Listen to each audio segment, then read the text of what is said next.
लोगों को भी सल्यूट करता हूं जो इस बार 6% नहीं 60% लोग बनकर घरों से बाहर आए और वोट किया। लेकिन आए किसके लिए, वो तो इंपॉर्टेंट है ना। आए तो बीजेपी के खिलाफ ही है कि जनाब वोट तो डालने हैं, जरूरी डालने हैं, और डालना बीजेपी के खिलाफ ही है।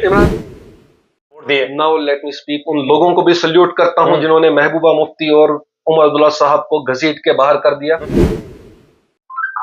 बीजेपी बिल्कुल अपनी तैयारियों में लगी हुई है और जहां तक भारतीय जनता पार्टी की बात है, आपको इस बार 50 के पार करके दिखाएगी। कहीं वही नारा तो नहीं है 400 पार वाला? जम्मू कश्मीर रीजन के अंदर जिस पार्टी को आपने सपोर्ट किया वो पार्लियामेंट इलेक्शन के अंदर हमें कहीं दूर दूर नजर नहीं आई। और जब उन पार्टी से हमने बात की, उन्होंने कहा कि जनाब धोखा मिल गया, सबक मिल गया कि किसी के साथ किसी का सपोर्ट नहीं चाहिए और ना किसी को सपोर्ट करना है। सीधे इशारा करेंगे अपनी पार्टी की अगर बात करें उन जम्मू कश्मीर के अंदर इलेक्शन का बिगुल बज चुका है और जम्मू कश्मीर इलेक्शन कमिश्नर ने जैसे ही जम्मू कश्मीर के हवाले से इलेक्शन के पोल डेट अनाउंस किए तो हर कोई पॉलिटिकल पार्टी जो है इस वक्त तैयारियों में लगी है कि किस तरीके से जो है किस शख्स को फील्ड में डाला जाए ताकि लोग जो है उन्हें वोट दे पाए। लेकिन एक पार्टी का नाम हमेशा खबरों में रहता है कि आखिरकार वो कश्मीर के अंदर क्या करेंगे या जम्मू कश्मीर के अंदर वो पार्टी कहां खड़ी है। साफ तौर पर कहे तो बीजेपी की हम बात कर रहे हैं और इसी के चलते बीजेपी से हमारे साथ बातचीत करने के लिए सोशल मीडिया इंचार्ज और यूं कह सकते हैं बीजेपी के सीनियर लीडर इंजीनियर साहिल बशीर हमारे साथ मौजूद है, जिनसे बात करने की कोशिश करेंगे। साहिल साहब, पहले तो बहुत बहुत शुक्रिया अपना वक्त बड़े टाइम के बाद देने के लिए द वॉइस ऑफ कश्मीर के लिए। शायद रुकावटें हैं वॉइस ऑफ कश्मीर पे इंटरव्यू देने के लिए, लेकिन मेरा सीधा सवाल रहेगा कि ये इलेक्शन का जो बिगुल बजा है बीजेपी की अगर बात करें, ओवरऑल मैनिफेस्टो जो है नेशनल कॉन्फ्रेंस दे चुका है, पीडीपी जो है अपने कैंडिडेट्स डिक्लेयर कर चुका है और कहीं ना कहीं से बाकी पार्टीज भी तैयारी में है, बीजेपी कहां है? बीजेपी बिल्कुल अपनी तैयारियों में लगी हुई है और जहां तक भारतीय जनता पार्टी की बात है, आपको इस बार 50 के पार करके दिखाएगी। कहीं वही नारा तो नहीं है 400 पार वाला? 400 पार वाला आप ये समझ लीजिए कि 400 पार नहीं हुआ, लेकिन सरकार प्राइम मिनिस्टर प्रधानमंत्री भारतीय जनता पार्टी के ही हैं। हाँ है, लेकिन और 400 पार नहीं हुए। वो भी हो जाएंगे। हाँ। लेकिन इस बार नहीं हुए ना। लोगों की खिदमत करना है, वो आप 400 पार करके करें या 300 पार करके करें। तो उसी तरह मैं बोलूंगा कि कश्मीर में लोगों को खिदमत करने के लिए आप 47 पार करें या 50 पार करें, तो लोगों की खिदमत का अगर करनी है तो जो आंकड़ा चाहिए वो आंकड़ा जरूर होगा। पीडीपी ऑलरेडी अनाउंस कर चुके कैंडिडेट। जम्मू कश्मीर की अगर बात करें, कश्मीर रीजन खुसूसी तौर पर बीजेपी की टॉप लीडर जो है जिनको लोगों के अंदर एक्सेप्टेंस भी नजर आती थी, डॉक्टर दरख्शांद्रा भी, वो सीधे हाथ ऊपर कर चुके कि जनाब मैं इलेक्शन नहीं लड़ रही हूं। तो उसके बाद बीजेपी किसको फील्ड में डालेगा? फेसेस है बीजेपी यहाँ पर? देखिए, मैं एक चीज आपको वाजिया करूं कि भारतीय जनता पार्टी का कोई भी लीडर खुद को एक लीडर या सीनियर लीडर नहीं मानता है। एक कार्यकर्ता की हैसियत से, एक सोल्जर की हैसियत से काम करता है पार्टी के अंदर, और हाईकमांड पार्टी की जो आदेश होते हैं, यहाँ पर हम पर्सनल व्यूज और पर्सनल मैंडेट पे काम नहीं करते हैं, पार्टी के लिए काम करते हैं और पार्टी का ही मैंडेट होता है।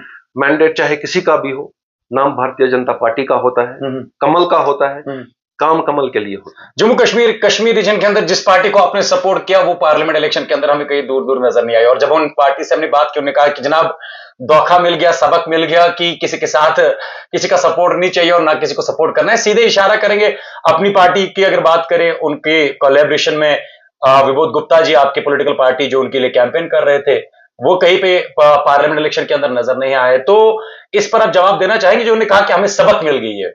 इमरान साहब, उनको क्या सबक मिला क्या नहीं मिला मैं उस पर बात नहीं करूंगा। मैं अपने डेमोक्रेसी की खूबसूरती की बात करूंगा। ये खूबसूरती है हमारी डेमोक्रेसी की कि यहाँ पे लोगों के जो वोट्स हैं, जो लोग लीडरशिप को चुन के लाते हैं, उनको सल्यूट करना, उनको सराहना करना, यही एक डेमोक्रेसी की सबसे बड़ी बात है। तो आप उन लोगों को भी सल्यूट कर रहे होंगे कि जिन लोगों ने नेशनल कॉन्फ्रेंस को करीबन 10 लाख 12 लाख के आसपास मेंबर ऑफ पार्लियामेंट इस पार्लियामेंट इलेक्शन के अंदर वोट दिए। Now let me speak. उन लोगों को भी सल्यूट करता हूं जिन्होंने महबूबा मुफ्ती और उमर अब्दुल्ला साहब को घसीट के बाहर कर दिया। सेकंड नंबर को भी सल्यूट करता हूं। सेकंड नंबर उन लोगों को भी सल्यूट करता हूं। उन लोगों को भी सल्यूट करता हूं जिन्होंने उन्हीं के रिलीजियस नुमाइंदे चुनकर लाए, और उन लोगों को भी सल्यूट करता हूं जो इस बार 6% नहीं 60% लोग बनकर घरों से बाहर आए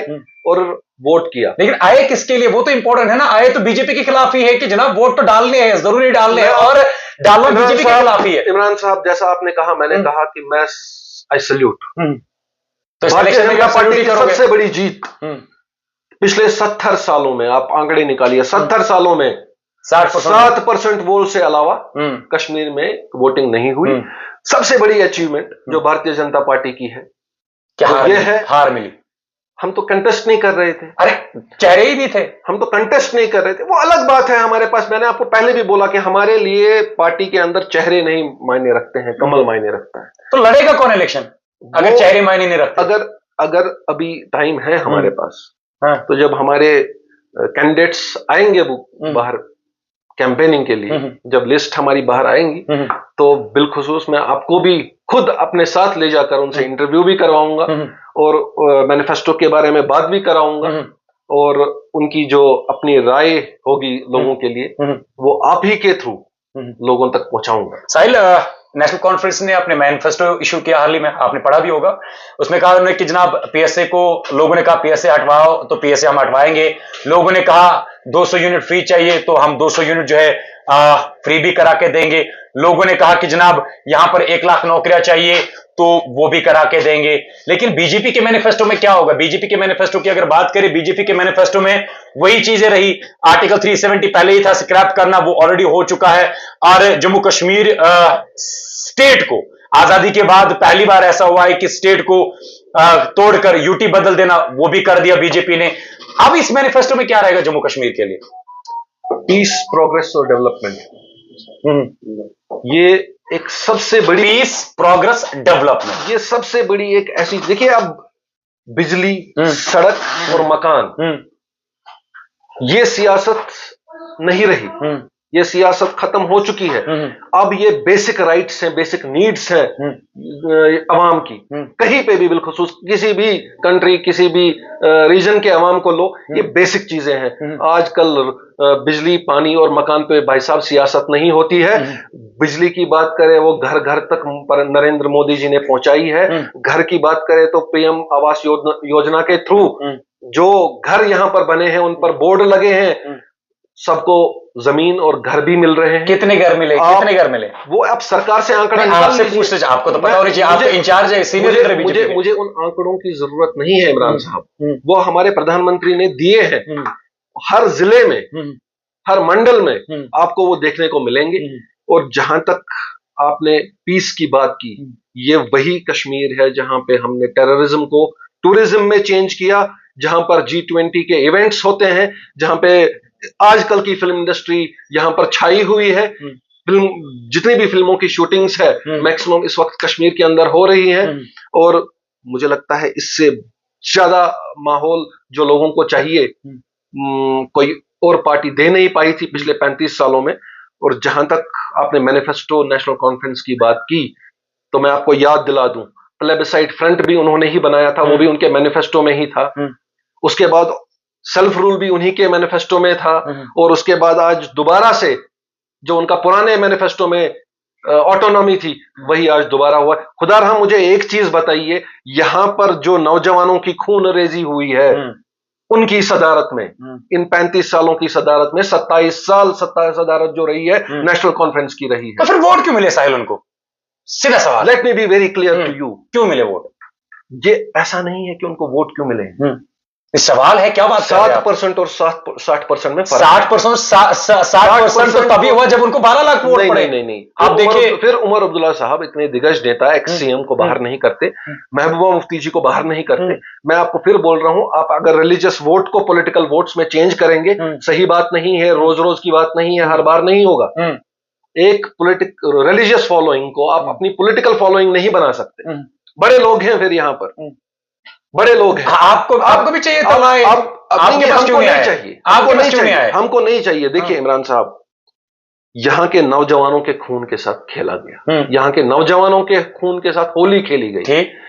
कश्मीरी पंडितों का जेनोसाइड इन्हीं लीडरों ने किया जिन्होंने आज अपना मैनिफेस्टो डाला है। उसी मैनिफेस्टो में आज उन्होंने रिहेबिलिटेशन ऑफ कश्मीरी पंडित्स का डाला हुआ है। तो खुदारा मुझे एक बताइए, 27 साल वो लोग क्या कर रहे थे? चलो 27 साल साल रोकना चाहूंगा यहाँ पे। 27 साल उनको लगे ये सोचने में कि 2024 के मैनिफेस्टो में हम ये डालेंगे कि कश्मीरी पंडितों को रिहेबिलिटेट करना है।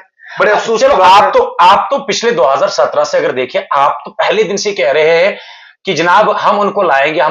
अभी आप कहेंगे कि 6 सालों में नहीं हो पाया, 6 सालों में नहीं हो पाया कि फिर 60 सालों में हो पाएगा? आप मुझे एक जगह बताओ जहां पे आपने कश्मीरी पंडितों को वापस लाया, अगर उसी के लिए बातें हो रही है। You have to be updated. जितने भी rehabilitation centres Bharatiya Janata party ने यहां पर बनाने थे, ऑलरेडी बडगाम के अंदर, आपके पुलवामा के अंदर और कई डिस्ट्रिक्ट्स के अंदर, इसका आंकड़ा भी आपको कंसर्न डिस्ट्रिक्ट के जो डीसीज हैं उनसे मिलेगा कि किस किस जिले में कितने कितने जो है घर वापस आए, फ्लैट्स उनको बना के दिए गए हैं उनको रिहेबिलिटेट करने के लिए।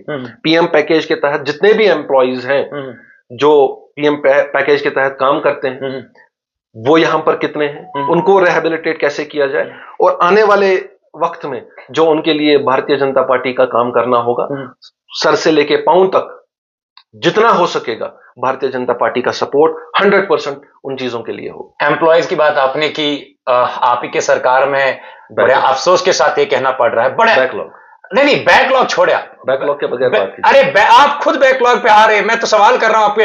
आप मुझे पता है देखिए, अब आप उसका जवाब भी बैकलॉग देंगे।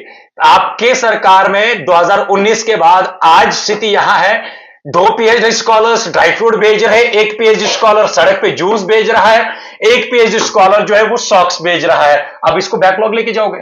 अब मुझे आप एक चीज बताइए, खुदा खास्ता चोरी तो नहीं कर रहे हैं, उनकी मर्जी है अपना। पीएचडी के बाद किसको आप नौकरी देंगे? पीएचडी के बाद भी किसी और कोई डिग्री चाहिए जिसके लिए आपको सरकारी नौकरी चाहिए। पॉलिटिक्स में आ गया तो आप उनको भी आप दोष बुला रहे हैं, ये आप किनको दोष देंगे? ऐसा नहीं होता है, हर इंसान की अपनी चॉइस होती है काम करने की, ऐसा नहीं है। वो चॉइस उनकी, वो स्ट्रगल है। कोई डिग्री की, आपने कोई डिग्री की, वो आप इसलिए नहीं करते हैं कि आप सरकार के ऊपर एक कर्जा थोपेंगे कि भाई साहब डिग्री मैंने की, पढ़ाई मैंने की, लेकिन कर्जा आप पे है कि नौकरी आपने दी। तो आप सीधे बोलो कि नौकरी है ही नहीं। ऐसा नहीं है। हर एक डिपार्टमेंट का अपना एक सिस्टम होता है। और जहां तक आपने बात की, मैं आपको बता दूं, साहिल दुख है, सेंटर में मरकज में भारतीय जनता पार्टी की सरकार थी, लेकिन यहां पर जम्मू कश्मीर के अंदर एलजी एडमिनिस्ट्रेशन है।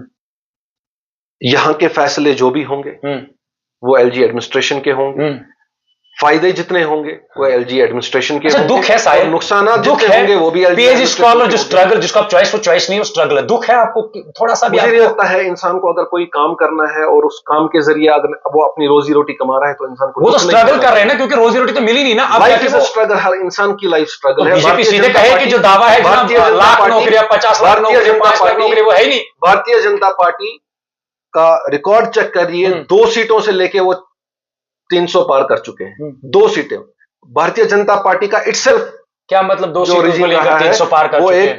वो एक स्ट्रगल रहा है। हर इंसान को, हर पॉलिटिकल पार्टी को, हर गवर्नमेंट को, हर इंसान को एक स्ट्रगल करना है। ये स्ट्रगल ही इसी को जीना बोलते हैं। साहिल आप बताओ, सीधे की जवाब नहीं है इसका जनाब PhD scholar. It's not about कि जवाब नहीं है। मैं आपको बोल रहा हूं कि देखिए, आज कल कोई सर्जन आता है, वो अपने काम से संतुष्ट नहीं है, वो कल जाके अपना कोई फैमिली बिजनेस करता है, कहवा बेचता है या हाउस बोट चलाता है या कोई होटल चलाता है।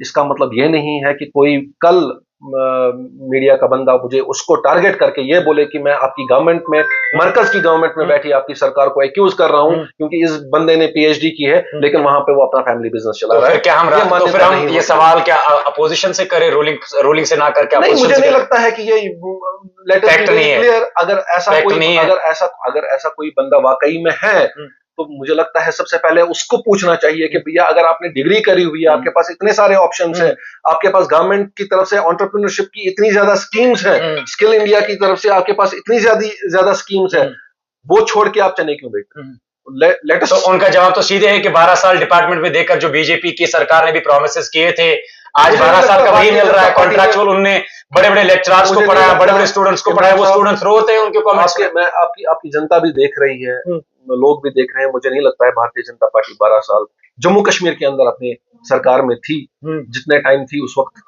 पीपल्स डेमोक्रेटिक पार्टी के ही चीफ मिनिस्टर हुआ करती थी, और जो उनका लोगों की तरफ रुजू था, तो भारतीय जनता पार्टी ने कहीं ना कहीं वो सारी चीजें देख के ही, उनकी धांधलियां देख के ही उनके सर से हाथ हटा लिया था, वापस कर लिया था, और तब से लेके आज तक कहीं पे भी भारतीय जनता पार्टी की आज तक सरकार रही नहीं है। हाँ, एलजी एडमिनिस्ट्रेशन की सरकार रही है। अगर ऐसी कोई डिस्ट्रेस वाली बात है, अगर ऐसी कोई चीज है, ऐसी कोई ग्रीवियंस है जो भारतीय जनता पार्टी के, जैसे आपके माध्यम के थ्रू आती है या लोगों के माध्यम के थ्रू आती है, भारतीय जनता पार्टी जरूर एलजी एडमिनिस्ट्रेशन के साथ, उसके साथ मिल बैठ के उसका कोई ना कोई फैसला। आखिरी सवाल मेरा सवाल रहेगा इस इलेक्शन में, क्योंकि कश्मीर रीजन की अगर बात करें करीबन 47 सीटें हैं, 47 सीटें, जम्मू के अंदर अगर देखें करीबन 43 सीटें हैं या रिजर्व 2 सीटें हैं, तो ओवरऑल इस पूरे इलेक्शन में या इस पूरे चुनाव के अंदर बीजेपी क्या लगता है आपको कि कितनी सीट पे जो है वो मेजॉरिटी हासिल कर सकती है या जीत पा सकती है? देखिए, मुझे लगता है कि जो भारतीय जनता पार्टी का मंशूर है कि हमें सरकार बनानी है, और हमारी कोशिश यही रहेगी कि जो हमारे पास मेजॉरिटी के लिए जो चाहिए होगा, हमारे पास नंबर, कोशिश करेंगे, मेहनत करेंगे, लोगों के पास जाएंगे, समझाएंगे और कोशिश करेंगे कि वो नंबर हमको हासिल हो। अगर नहीं भी होता है फिर भी हम लोगों के मैंडेट का, लोगों के वोटों का सल्यूट करेंगे, उनका जो भी फैसला होगा हमारी सराहना। क्या साहिल बशीर इलेक्शन में नजर आएंगे? मुझे नहीं लगता। कारण जैसा मैं बोल चुका हूं पहले, हम एक सोल्जर हैं, कार्यकर्ता हैं। अगर कभी भी मुझे लगेगा कि भारतीय जनता पार्टी के जो हमारे लीडरशिप है, उनका ये फैसला आएगा कि मुझे लड़ना चाहिए, तो जरूर क्यों नहीं। ये हमारे साथ मौजूद थे बीजेपी के सीनियर लीडर इंजीनियर साहिल बशीर, जिनसे हमने बात की इलेक्शन को लेकर और ओवरऑल सिचुएशन को लेकर, और हर एक सवाल का जवाब इन्होंने आपके सामने रखा है। कमेंट सेशन खुला है, अपनी राय जरूर दीजिएगा। आपको क्या लगता है, किस हद तक सही जवाब दे चुके हैं? मिलते हैं किसी नई मुलाकात में, किसी नए लीडर के साथ, किसी नए सियासतदान के साथ या किसी नए इशू के साथ। तब तक के लिए आप मुझे और मेरे कैमरामैन को दीजिए इजाजत। साहिल साहब, इतने बिजी शेड्यूल में जहां इलेक्शन की तैयारी हो रही है, वहां पर हमारे चैनल के लिए आपका वक्त देने के लिए आपका बहुत बहुत शुक्रिया। Thank you.